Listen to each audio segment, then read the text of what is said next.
पण आम्ही खंबीर आहे. आम्ही संपूर्ण काँग्रेस, राष्ट्रवादी, शिवसेना हे तिन्ही पक्ष खंबीर आहेत.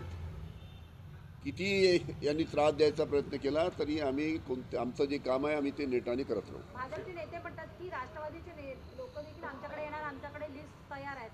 मग काय असं वातावरण आहे का निवडणुकांच्या पूर्वी जातील म्हणून? त्यांचेच किती आमदार फुटतात निवडणुकीच्याच पाहत राहा. हे जेवढे भारतीय जनता पार्टीचे आमदार आहे ना, सर्वात जास्ती अस्वस्थ जर असतील, आता खाजगीमध्ये आमच्या विधानसभा अधिवेशनाच्या भेटतात, आज सर्वात जास्ती जर अस्वस्थ असतील किंवा नाराज असतील तर ते भारतीय जनता पार्टीचे आमदार आहेत. त्या भारतीय जनता पार्टीच्या आमदाराचं म्हणणं एकच आहे की बाहेरून आले आणि पहिल्या पंक्तीत बसले, मंत्री झाले आणि आम्ही जे भारतीय जनता पार्टीचे कार्यकर्ते आमदार आहे पण आमचा नंबर अजून पंक्तीमध्ये जेवायला लागला नाही. त्याच्यामुळे आज सर्वात जास्ती नाराज जर कोणते आमदार असतील तर ते भारतीय जनता पार्टीचे आहेत. त्यांच्या नेत्यांनी त्यांची काळजी घ्यावी. याआधी जेव्हा शरद पवारांना नोटीस आली 1.5 वर्ष आधी, तेव्हा देखील सगळं राष्ट्रवादी ईडीवर कार्यालयासमोर जाऊन एक शक्ती प्रदर्शन केलं होतं. आता रोहित पवारांना नोटीस आली. कुठेतरी या नोटीसच्या माध्यमातून देखील तुम्ही राजकीय मायलेज मिळवण्याचा प्रयत्न करत नाही का? असं आहे की जेव्हा वारंवार अशा कारवाया काँग्रेस, राष्ट्रवादी, शिवसेनेवर होतात तेव्हा साहजिकच कार्यकर्ते विचारतात की आम्ही तुमचे विरोधी पक्ष आहे, आम्ही तुमचे विरोधी पक्ष आहे म्हणूनच आमच्यावर कारवाई का? आणि निघत काहीच नाही. तुम्हाला सांगतो ईडीचा कन्व्हिक्शन रेट किती आहे. 200 लोकांना अरेस्ट जर ईडीने केली तर कोर्टामध्ये फक्त एका आरोपीला फक्त दोषी ठरवण्यात येतं. 0.05 हा कन्व्हिक्शन रेट आहे ईडीचा.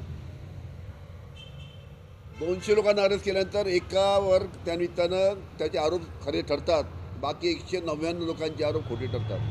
हा ईडीचा कन्व्हिक्शन रेट आहे. गर्दी जमून तुम्ही पण एक राजकीय मायलेज मिळवण्याचा प्रयत्न नाही? कसं आहे की जेव्हा खोट्या कारवाया होतात तेव्हा आपोआप लोक जमतात.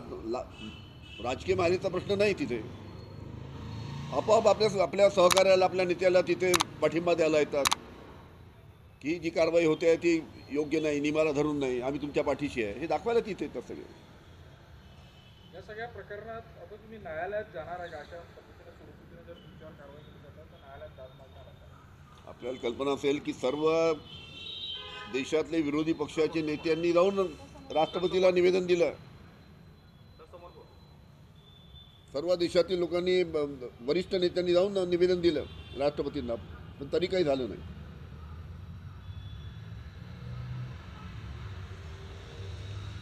सर, हिंदी में जानना चाहेंगे रोहित पवार जी की ईडी की चौकसी हो रही है, क्या कहें? ऐसा है कि रोहित पवार जो हमारे युवा विधायक है राष्ट्रवादी कांग्रेस पार्टी के, उनको आज ईडी कार्यालय में बुलाए गए हैं. आप देख रहे गए 4 साल से करीबन किस प्रकार से सेंट्रल एजेंसीज जो है ईडी, सीबीआई, इसका किस प्रकार से गैर इस्तेमाल किया जा रहा है. और एक गैर इस्तेमाल सिर्फ महाराष्ट्र में नहीं है, महाराष्ट्र में तो बड़ी तादाद में है, लेकिन महाराष्ट्र के अलावा आप दिल्ली में जाइए, वहाँ पे केजरीवाल साहब की पार्टी है, आप वहाँ पे ऐसी कार्रवाई हो रही है. केजरीवाल साहब को कई बार समन्स भेजे गए. पश्चिम बंगाल जाइए, वहाँ पे हमारी ममता दीदी है, उनके ऊपर उनके सहयोगी उनके ऊपर कार्रवाई हो रही है. झारखंड के मुख्यमंत्री है, उनको ईडी की नोटिस जारी, उनके ऊपर कार्रवाई हो रही. इस प्रकार से जो विरोधक है, चाहे वो कांग्रेस के हो, राष्ट्रवादी के हो या शिवसेना के हो, उनके ऊपर